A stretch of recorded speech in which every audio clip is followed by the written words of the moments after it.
Brilliance Audio presents The Fifth Doctrine by Karen Robards, performed by Julia Whalen. Bianca St. Ives prided herself on her poker face. Too bad life wasn't poker. Impossible as it seemed, Colin Rogan stood right there in front of her, in her private office, on the opposite side of the room, but still. To say he was too close was the understatement of the century. He swung around to face her as she walked through the door, turning his back to the tall, steel-framed windows that overlooked the muddy Savannah River 15 stories below. The pale December daylight streamed in around him so that, at first glance, he appeared as little more than a dark silhouette against the gray sky. Not even that was enough to mask his identity. 32 years old, 6'3", leanly muscular in a well-tailored blue suit, wavy black hair, hard, handsome face, eyes narrowed with satisfaction as they collided with hers. Not even the slightest chance of a mistake. The shock of his presence hit her like a body blow, a spontaneous, glad bubble of recognition. She kinda sorta liked the guy, she was attracted to him, they had a brief but volatile history, was immediately swamped by horror. Fear widened her eyes, parted her lips, her breath caught, her heart lurched, her mind screamed, danger. Then her face froze. Just that heartbeat too late to, what, pretend she didn't know him, that she was somebody else, her own twin, a doppelganger? Like that was going to work. Some people had awful, no good, very bad days. She was having an awful, no good, very bad year. He said, "Hello, Bianca," and smiled at her. Bianca read all kinds of evil intentions in that smile. Her world shook to its foundation.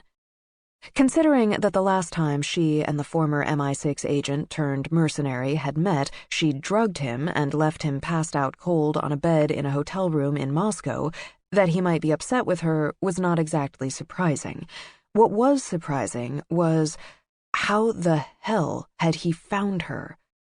In sleepy, out-of-the-way Savannah, her safe place, her bolt hole.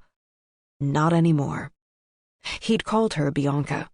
Beth was the last in the string of fake names he'd known her by. The one she'd sworn to him was her real, true name, Beth McAllister. Not Bianca. Not ever. Bianca St. Ives was her real name, or at least the realest name she possessed, the one she used in her real life, the life she'd made for herself here in Savannah as the owner of Guardian Consulting, the thriving private security firm that she'd founded as a hedge against the dark side of her existence, the life that nobody in the criminal world, or the CIA, or Interpol, or anyone else who might be hunting her, knew about. Only now, obviously, he did. "Finding people is part of what I do." He'd said that to her once. "He knows my name. He knows where I live. Oh God, what else does he know?"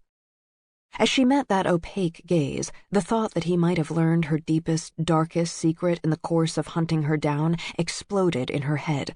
Lightning bolts of dread blasted through her system. She had only recently discovered the staggering truth herself, and she was still having trouble coming to terms with it.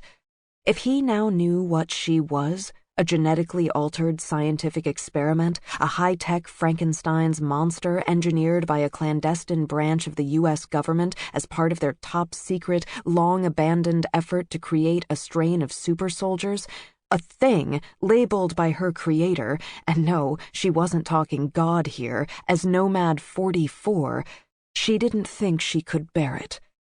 With that giant question mark hanging over she wasn't going to call it a relationship, their acquaintance, she felt suddenly hideously vulnerable, exposed, ashamed.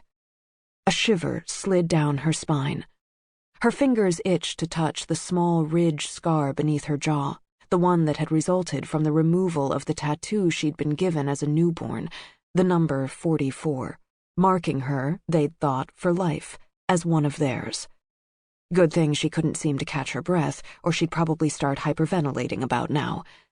It doesn't matter what he thinks about me. but it did. It did.